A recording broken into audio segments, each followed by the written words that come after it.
This is my Audio-Technica LP-120-USB.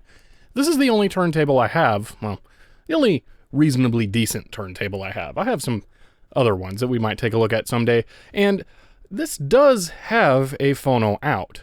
All that I have to do is flip this switch here from line to phono, and it's job done. Right? Well, yes and no. That is actually going to get you a phono out directly from the cartridge, but it isn't pure. And a lot of people still think it's going to be affecting the sound even though you're bypassing the internal preamp. Now there is a somewhat popular modification for the LP-120, and that is to remove or bypass the preamp board inside altogether. This is supposed to give you a cleaner phono output. So today I want to explore what will give me the cleanest possible audio output from my LP-120 here. We're going to look at all four possible ways of getting sound out of this: through the USB port, through the line out, through the standard phono out, and through modded phono out. And I'll go ahead and mention some of the modifications I've made to this. Let's start off by taking a look at what stylus I'm using. This is not the stock stylus. That one is back here and has 0 miles on it. And yes, you can measure the usage of a stylus in miles. A record is going to have about 1,500 feet of grooves on it. That means 2 complete records being played will be about a mile. So you can actually measure the life of a stylus in miles. Now, the cartridge I'm using is actually a Shure M97X, but for those of you who may not be familiar with record players, let me tell you exactly what I mean by cartridge by going over everything that you need on here to play a record. Everything that goes over the turntable is called the tone arm. The part that holds the needle is called the head shell. Now, the head shell contains all of the wiring that goes to the cartridge. And finally, the cartridge has the stylus connected to it, which is what has the actual needle on it. There are a few reasons I went with the Shure 97XE. It's supposed to be a flatter tonal response needle that won't color the sound, and I prefer a more accurate sound than a more bright or a more bassy sound. And it's an extremely low tracking force needle at only 1.25 grams. Now another easier, much more simple change I've made to my turntable is a different slip mat. I'm using a soft vinyl slip mat on here, just because I hate felt slip mats. They can be really cool. You can get some fun specialty or exclusive ones, but they just aren't all that practical. A lot of times when I'm using a felt slip mat, the static electricity buildup on here makes it stick to the record. It just lifts off with the record, meaning I gotta peel it off and stick it back on before I can either flip the record over or change to another one. I would really like it if I could find a clear vinyl slip mat like this, which would allow me to put one of these fun felt slip mats down and then cover it so I can have my more practical slip mat on there.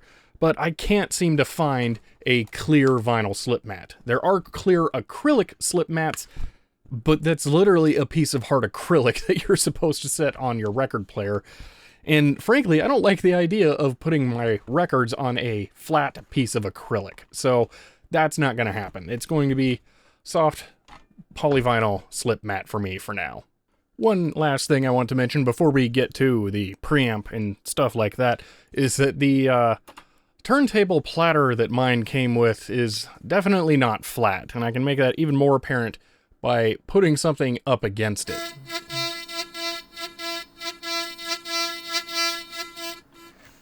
Yeah, that's not ideal, but really, it doesn't make that big of a difference because the records themselves can usually have a little bit of a warp to them, so it's not going to be that much of a problem. Okay, now it's time to take a look at the problems the preamp can cause. So the LP-120 has this permanently wired RCA cable coming out of the back. There are no jacks.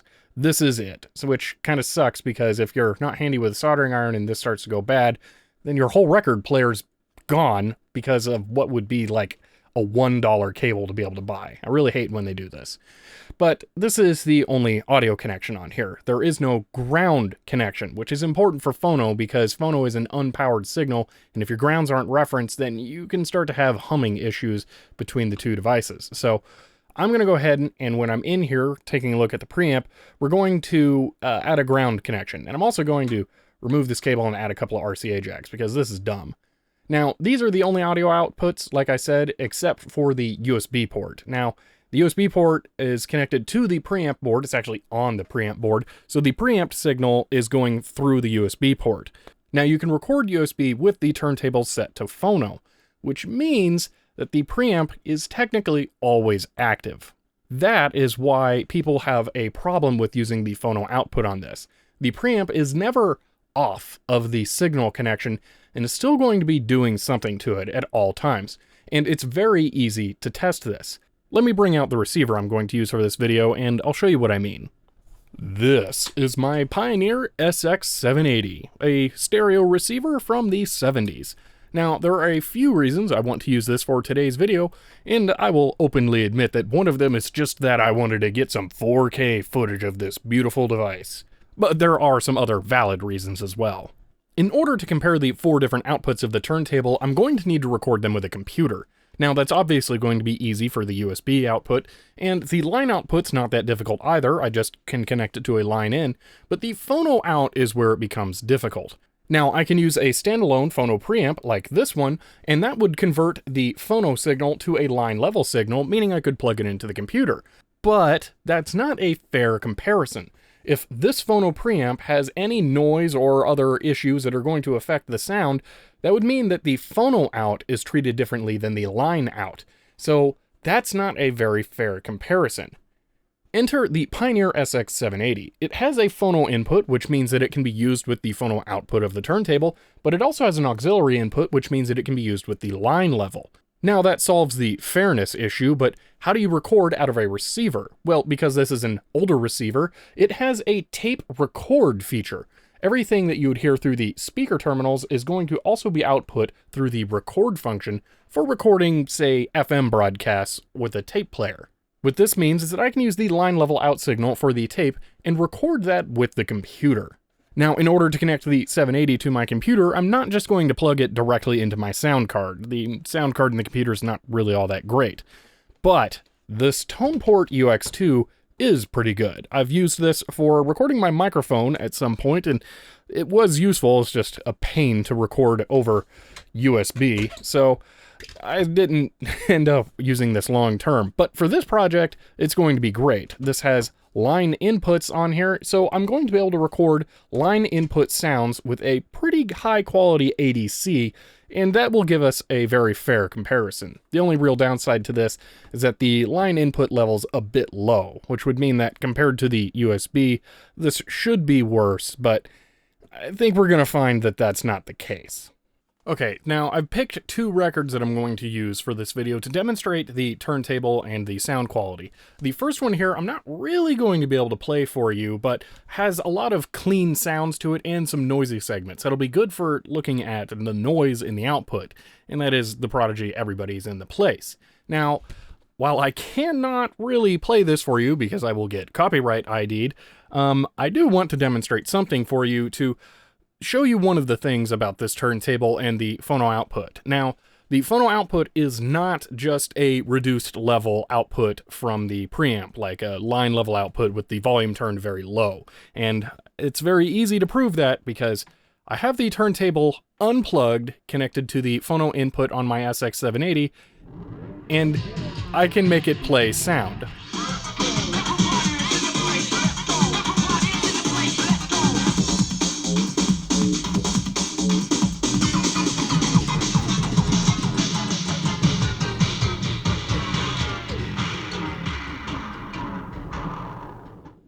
Now, obviously, it's very difficult to maintain the correct speed on here, but that's because it's not designed to do that. Old school gramophones would be designed to do that. That's why they would have the crank on the side. You would build up a force inside, and it would have a flywheel that would keep spinning the record at the correct RPM. Kind of cool that this can be directly traced back to that kind of a thing. All right, now it was important to show you that while the player is off, it does still make sound because something happens when you turn the player off. Now, if you just stop the player while it's playing, it instantly stops the record, and that's because it's a direct drive turntable. It's just easy for it to do that. But if you turn it off while it's playing, the record will coast.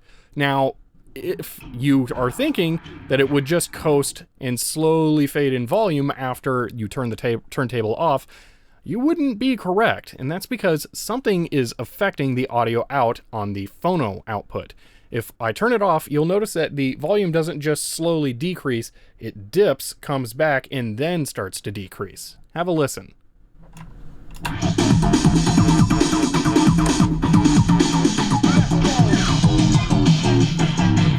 Did you hear that dip? It was pretty quick, but that means that there is something electrically active on the phono output from here, even though there really shouldn't be.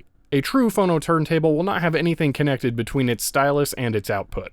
Okay, now it's time I think we start doing some real recordings here so we can compare this, and to do that I'm going to use the Banjo-Kazooie soundtrack. There's this weird gray area for YouTube and music that is video game music where you don't get any kind of strikes against you for that for some reason. So I'm hoping I can leverage that with Banjo-Kazooie here to have a record that I can play that you'll actually know the music from that won't get me copyright striked. So I'm going to go ahead and start out by recording this over USB, and then I will overlay the spectrogram over here as it plays so you can see what the noise level and the sound just looks like in general.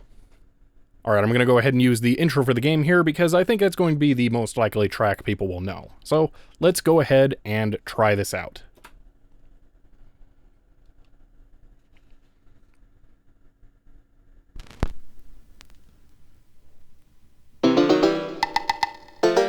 Uh-huh.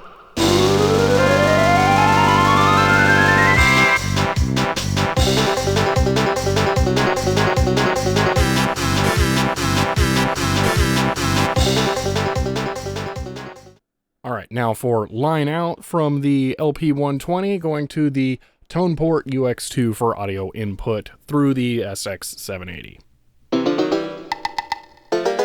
Uh-huh.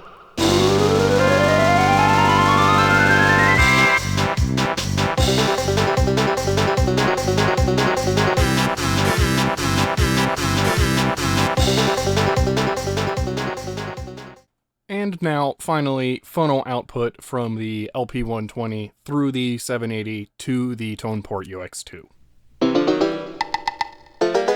Uh-huh.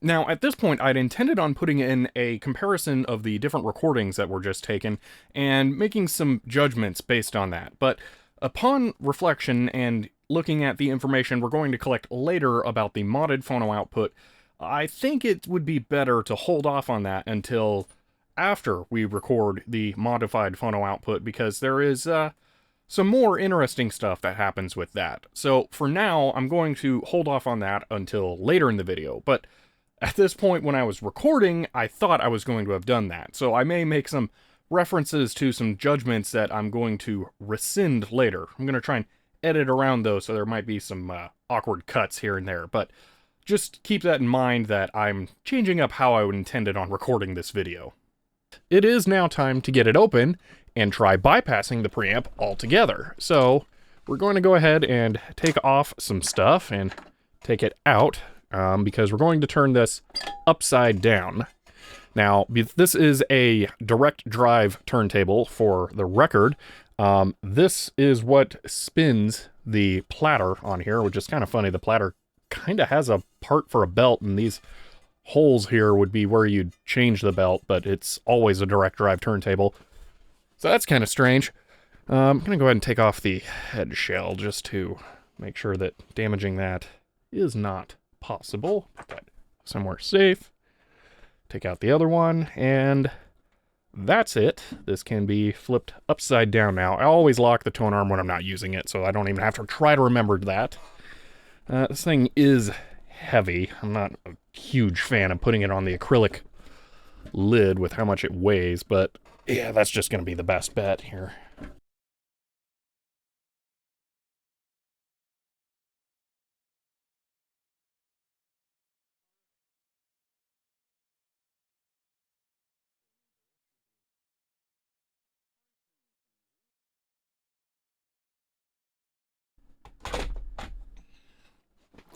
That was not pleasant to remove. You should take out the hinges from the acrylic cover before you do that. Yeah. Alright, but we're in now.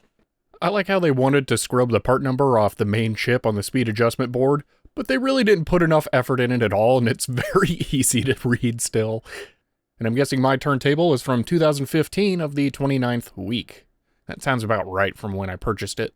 Alright, so this is the offending preamp board. Now I'm curious to get this thing out of here and take a look at the other side, because there are some big caps onto there, I can feel them.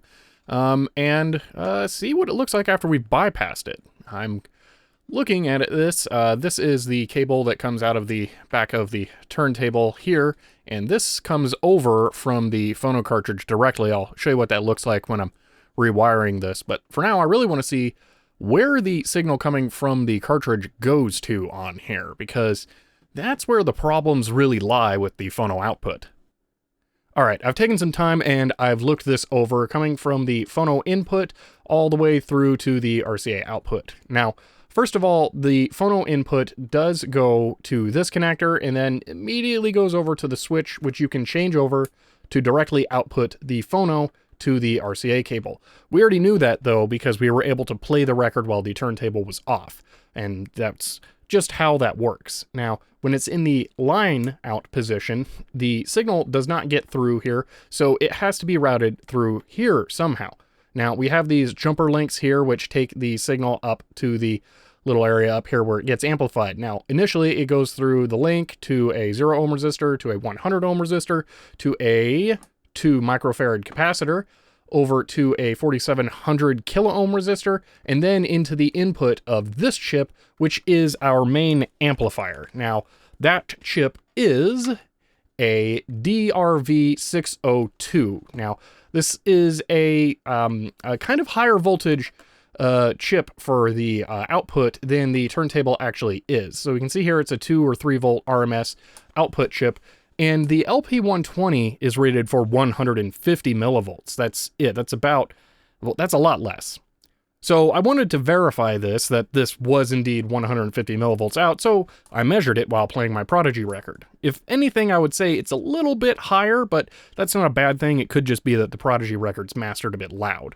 It was also noticeable the difference between portions of the track that were quieter or louder. So this is the chip we're using here, and we can go ahead and look at some stuff. So the signal noise ratio on this is rated for 102 dB, which is actually twice what the LP-120 is rated for at only 50. There was one more thing I wanted to mention here. Somewhere in the data sheet, it mentioned the output. Yes, so the output voltage is directly related to the input voltage. Now, here we have a, what was this, D117AG. This is an adjustable voltage power supply. I went ahead and powered the turntable up and measured it. This is the voltage out. It is outputting 3.3 volts, which means that the RMS voltage out for this should be about 2 volts RMS. Now again, we're only getting 150 millivolts RMS approximately. So we're kind of in the low range for this, which is not going to be helping us with our distortions and noise. So I would say that the application of this chip in the preamplifier is probably someone who's used to doing an amplifier circuit without a fancy pants chip in there, and they went ahead and added other supporting circuitry that you don't really need, because a lot of what the datasheet's going over for is that you don't need a lot of external components on here. Yeah, reduce component count. So I'm feeling like the person who laid out this board maybe was just accustomed to other types of amplifier circuits and went ahead and put in all the ancillary circuits when they didn't really need to. Now, this is a little bit of speculation. I've never laid out an amplifier circuit, so I'm not very experienced with this, but based on what I've read from the datasheet, the EVM module datasheet as well, which I don't have here, that's fine. This is maybe not the ideal application of this chip. Now, on to how you can bypass the preamp board. I am going to just leave this in here. I'm not going to take it out just because I don't want to have to put it somewhere else. I do still have the box for this, but I don't really want that rattling around in there. Anyway, I have seen some people take this cable and splice it and reattach this, or add some ports on the back and use this for the cabling inside. Now, I don't recommend that. because of what they've done right here. So this is a 0 ohm resistor that is connecting the two pads from the Phono cartridge that would be the ground side. So what's going on here is you're not getting a true differential signal between the left and right channels. You're using one ground between them, which isn't going to be optimal. Phono cartridges are supposed to have discrete inputs. If you take a real Phono turntable and measure the outer connections on the RCA cables, you will see that they are not shorted. So these should be distinct. This is a poor choice right here.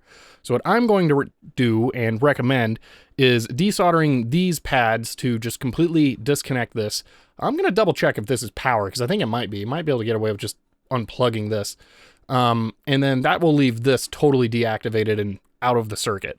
And then I'm going to remove this resistor. And if you are doing this yourself, removing this is going to be easy. You can probably just take the side of your soldering iron and press it up against there and then just push it off, and that'll be fine. If you ever want to go back to using the preamp, just get a piece of wire and short these two pads. The only reason they're using a jumper resistor like this is because it's very easy to pick and place something like this. I can actually see a few surface mount. Oh, there's a bunch. Yeah, there's a lot of surface mount over here.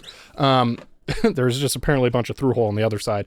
So they just use this because it's easier for a machine to place that down. These are the hand wireable. They're probably hand soldered pads. So that's what you would want to use if you're doing this yourself. So I'm also going to not attach my ground strap to the spring, because the spring is not really directly connected to the board over here. It goes through the chassis and stuff. It does find its way eventually back over to the board, but it's not as direct as I would like. So I'm going to attach my ground strap to this, which is shielding all of the Phono cable connections coming on for the tone arm, but really only for a little bit, but still, that's going to be a good ground. This is connected to this, so that's going to be a closer ground that doesn't take as circuitous of a path. So let's go ahead and do that. I'm going to desolder these, remove that. And for now, I'm just going to attach this over to here, which means I'm going to have to dig out this white blob goo, and yay. Because this is going to be good for testing. I don't really want to drill the holes in my case just yet. I am going to be installing some RCA jacks in this video though, so I will get to that. I just want to do a brief test.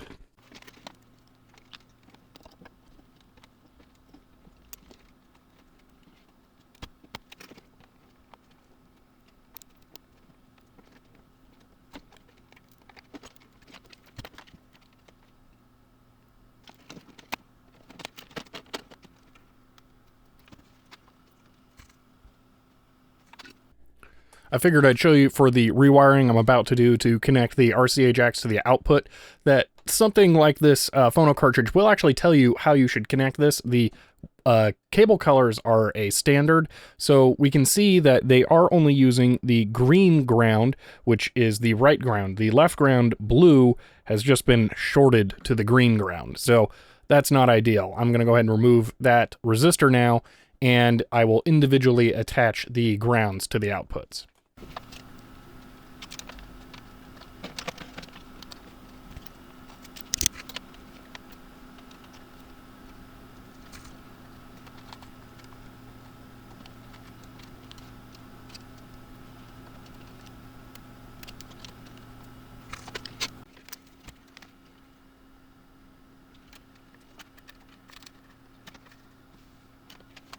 All right, everything is reattached. The turntable is now connected to the 780 with the Phono modded cable connection and the ground strap that I added, which is just a speaker wire, but that's fine.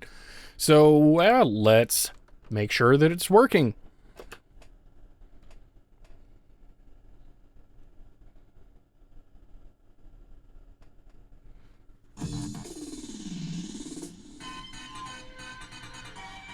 Success. All right. So I think it's time to, well, should we record a sample first or mod it with the RCA jacks? I think it would be better to record a sample first. So let me get set up and I will do that with banjo again.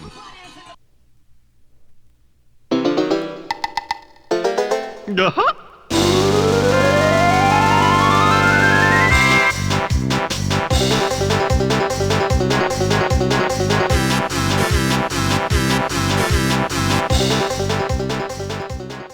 It's now time to compare the results.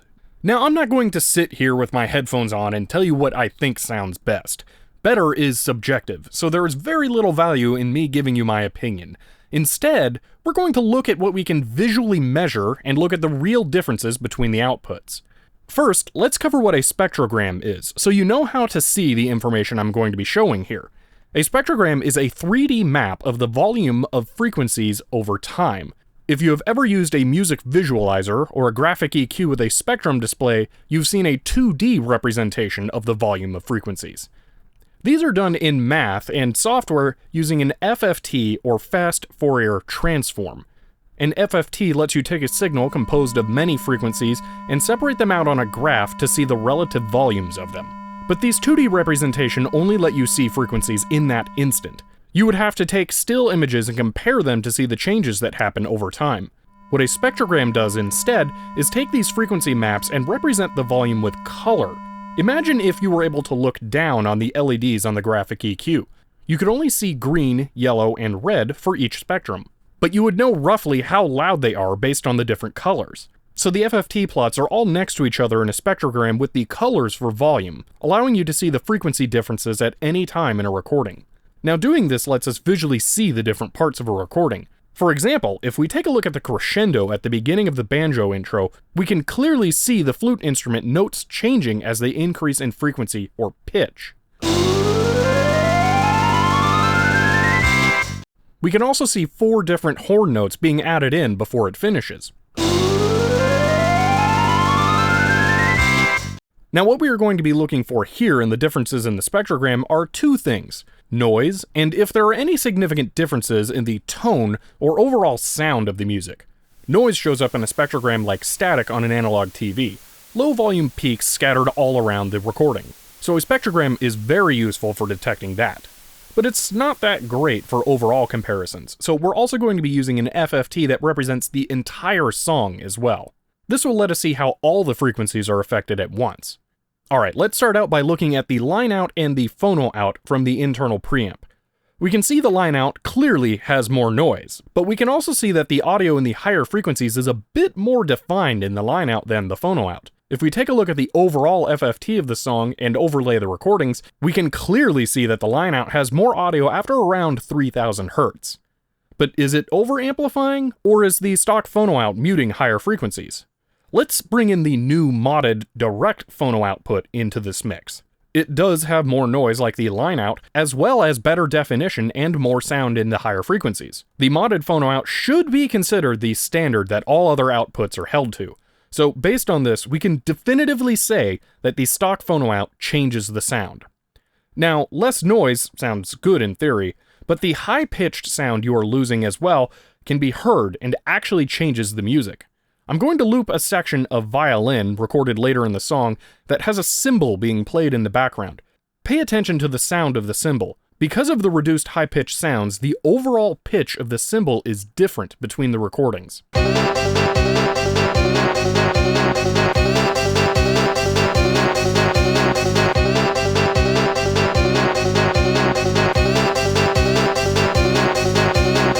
Now, this isn't going to be a massive difference that makes music played back through the stock phono out unlistenable. But if you are preserving records by recording them, then this is something you should really know about because your recordings are going to be tainted. Which brings me to an interesting note about the USB interface. In the beginning, I recorded the USB output from the turntable so we could compare it later. But what I didn't tell you is that I actually recorded it twice. Once with the player set to line, and once with it set to phono. But that shouldn't make a difference, right? Well, the same differences for the stock phono and line outputs happen to the USB output when you flip the switch. This is really stupid, and there is no excuse for this to be a problem. I didn't look at how the output gets over to the internal USB sound card chip, but it is somehow being affected by the preamp being on or off. If you ever use the USB output on this, make sure it's set to line out, because the phono output coloration does happen to that as well. Now, overall, based on these differences that I've seen, I wouldn't recommend using the stock phono out. It just changes the music too much. But the stock line out seems pretty good, so if you don't want to have to open up your turntable, switching to that would be fine, really. Now, for me, I had to modify my turntable to use the direct phono out because I have an upcoming project where I need a real phono out turntable, and the colorations that are happening to the stock phono out are going to make it completely unacceptable for what I'm going to be doing. So mine had to be modded. Alright, I am satisfied with the functionality of the phono bypass mod, so it's time for the final step. To add the RCA jacks to the back of the case, and I'm going to add a little ground connection as well, so I don't have any cables running out of this at all. The turntable will be completely detachable, cable connected, so yeah. Alright, so I'm happy with the idea of putting the cables on this side because there's stuff over there and that's huge. So yeah, I'm thinking right in here would be good for the RCA jacks, and then right there for the ground strap. So I'm going to go ahead and get started and draw out some holes. These RCA jacks are slightly weird. They're meant to go in a wall plate, but I should be able to just unscrew them with the nut that's on there. I'll play around with this. I should be able to get those out. Worst case, I guess I could try drilling out a square hole, but that'll be pretty ugly. After taking a closer look at these are going to be a pain because that's not a nut on the inside, and it's not a nut on the outside. That is just a band compressed around the thread on the inside. So I'm going to have to go see if I can find a nut that size and then cut the thread off. So, well, the metal band to get to the thread. Yay! But, you know, I bought these at a thrift store, so, yeah, what can I expect? It's not like I'm using these for what they're meant for. Alright, I've marked where I'm going to drill my holes. I could not find a nut that's going to fit on there, so I'm going to just ever so slightly undersize the hole here so that I can try and get the threads to catch. And, yeah, I'm pretty much ready. So I'm going to start by drilling my pilot holes.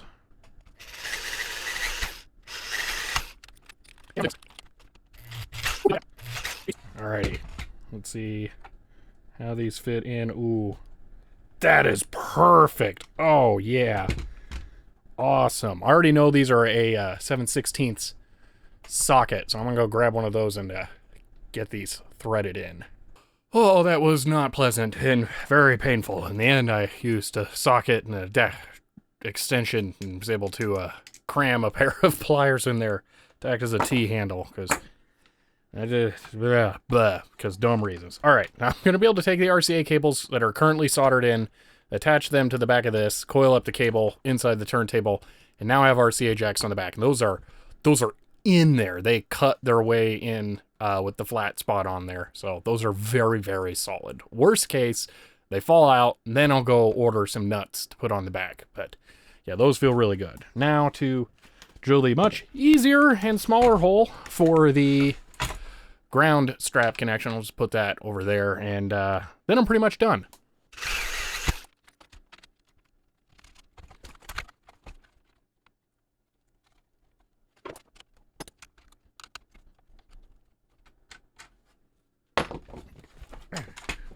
And there we go. Ground terminal connection. It's going to be easy enough. It's got a little star washer that's embedded in the nut, so it's retained.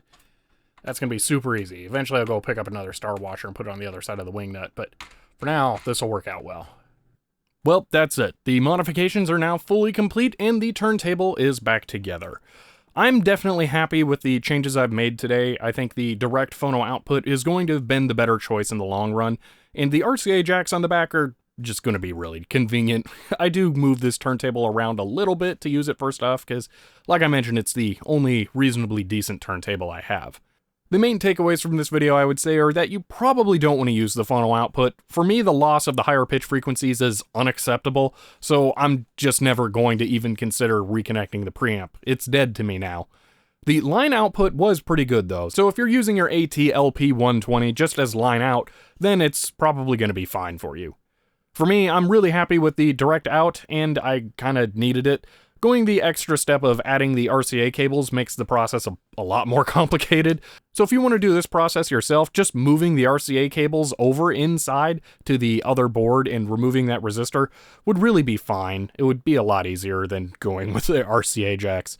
Just be sure that you add in a ground cable coming out of there as well. But for now, that's it. I think I've fully covered everything there is about the phono output on the AT-LP-120-USB.